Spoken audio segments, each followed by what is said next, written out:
산악회 관광을 내세워 사전 선거운동을 한 혐의로 강훈태 전 광주시장이 징역형을 선고받은 가운데 함께 관광을 다녀온 6천 명에 이르는 주민들이 과태료 폭탄을 맞을지 관심이 집중되고 있습니다.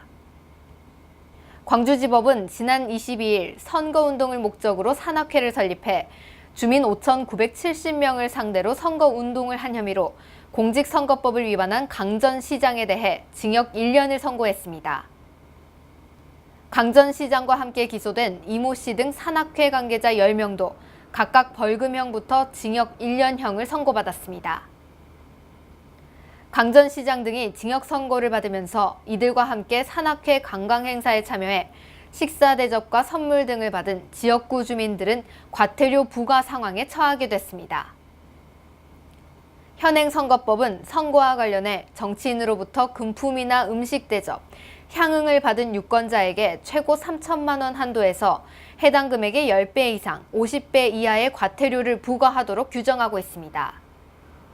선관위는 강 전 시장 등의 선거법 위반 혐의가 인정된 만큼 행사에 참석한 주민 6천여 명에게 과태료 처분을 내릴 방침입니다. 검찰 수사 자료가 판결문을 바탕으로 해가지고 과태료 부과에 대해서 내부 검토 및 확인 절차를 지금 진행하고 있는 중입니다. 하지만 처분 대상이 너무 많아 참여 횟수와 회비 등으로 가담 정도를 분석해 적극 가담자에 대해서만 과태료 처분을 검토하고 있습니다.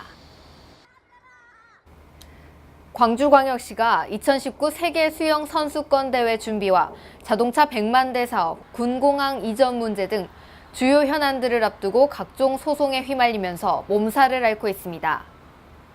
24일 광주시 등에 따르면 시와 선수촌 조합 간의 광주 유대회 선수촌 사용료 지급과 관련한 소송이 진행되고 있습니다. 광주시와 조합 측은 지난해 7월 광주에서 열린 유대회 기간 광주 화정 주공 재건축 아파트 선수촌 사용료를 놓고 2014년 협상을 벌였으나 금액 차가 너무 커 소송까지 끌고 왔습니다. 또 시는 최근 어등산 관광단지 개발과 관련한 법원의 200억 원대 반환금 강제 조정 결정에 대해 이의를 신청했습니다. 원 사업자인 어등산 리조트 측에 200억 원대 반환금을 지급하라는 법원의 강제 조정 결정을 받아들일 수 없다는 것입니다.